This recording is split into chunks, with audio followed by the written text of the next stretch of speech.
Welcome to Second Take, the show that focuses on the issues behind the news. Free Market Foundation Executive Director Leon Lowe says South Africa has been reduced to a minerals-rich but mining-poor country. Mining Weekly editor Martin Creamer tells us more. Welcome, Martin. Thanks, Shannon. Now, Leon Lowe says that South Africa must change its mindset that it's a mining country when in fact it's not. Why does he say this? You know, as far as mining is concerned, our output is just declining. It's declining in a glaring manner every time you look at presentation of results and all the statistical information that comes through.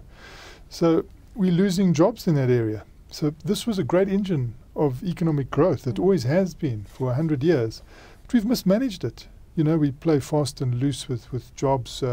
We keep systems going here which are incorrect, like the migratory labour system. I mean, even now, the mining companies are clinging to this, saying, no, we've got to keep it.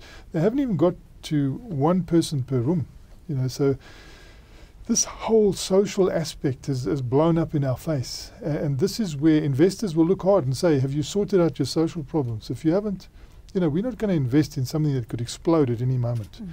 We can see even now there's a resistance to this fly-in, fly-out approach. You know, if you go to any other country in the world that has migratory labour, they make sure that these people get home at regular intervals. And they don't say, hey, this is too expensive.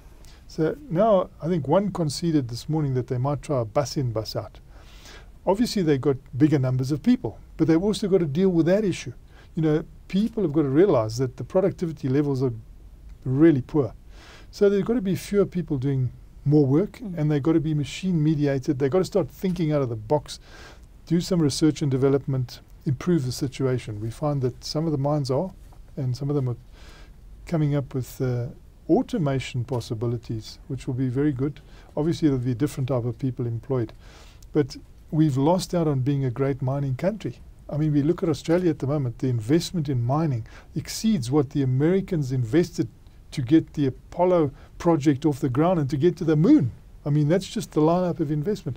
We've got hardly any fixed gross investment at the moment. People are cutting back on their capital expenditure plans. That's going to hit the future. And they just want strong balance sheets at the moment because credit ratings are looking at them askew. It's also been argued that South Africa has become a pariah to overseas investors, and ever since the Marikana tragedy. What do you think the industry needs to do to resolve that situation? Well, you know, they have to really clean up their act.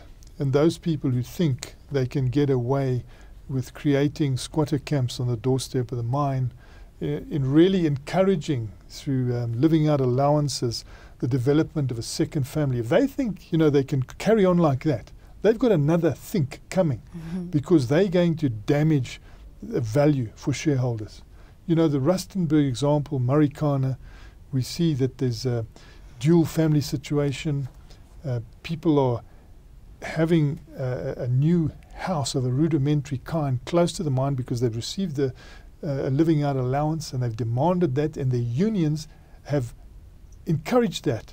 You know, the employers need to say to those unions, you may not live like this. We're not going to accept this. It is a risk to you. It's a risk to us. It's got to end. Nobody wants to talk firmly here. You know, they're all skirting around the issue.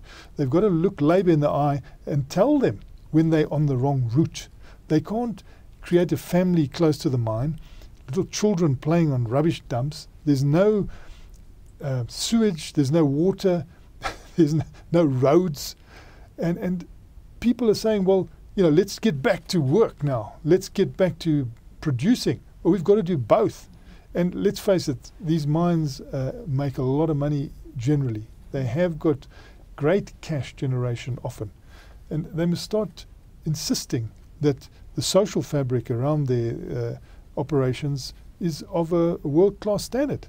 And at the same time, they've got to consider doing something better with migratory labour, and that means going to global best practice.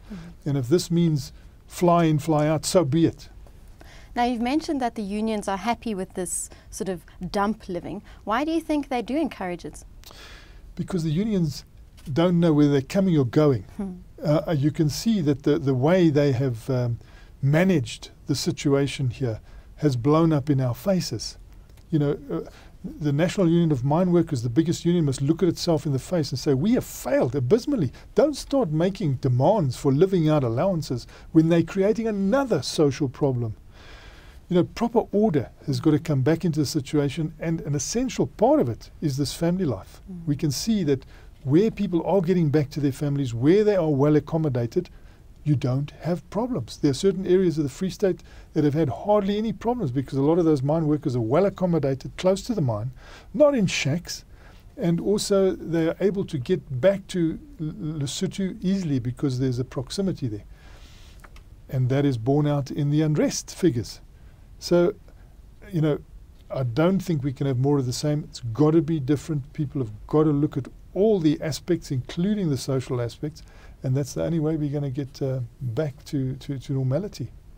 Now, COSATU spokesperson Patrick Craven says South Africa needs its own Lula moment, basing it on Brazil's former president Lula da Silva, who eradicated poverty, essentially. How can we have that? I think Brazil has shown us that they used the private sector to do it. All this idea that the government enterprises are going to do something, all they've done is fail. Left, right and centre, the statutory bodies have failed. The only people who have stood up to any test of time is the private sector. They need to be liberated to a greater extent because they're the ones that can deliver this. As it's been shown in Brazil, there is a private-public partnership aspect there. We can introduce that as well. But don't talk of nationalisation or a one-way ticket, on the downward slope, because that's what governments alone will bring. We've seen it in many countries, 189 countries, and people are still talking of this nonsense that the government is able to deliver. They don't deliver. They haven't got the capacity. We can even see they can't run the schools. They can't run many of the enterprises that they're running. They're having difficulty with. So follow the Brazilian example, but there are also, certain things in Brazil that they've introduced that put some obligation on the people getting the social benefits.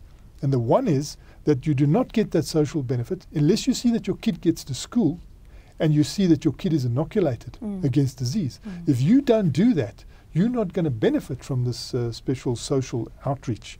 So there are a lot of things that have happened in Brazil. You go to Brazil and it doesn't always look too good, I can tell you.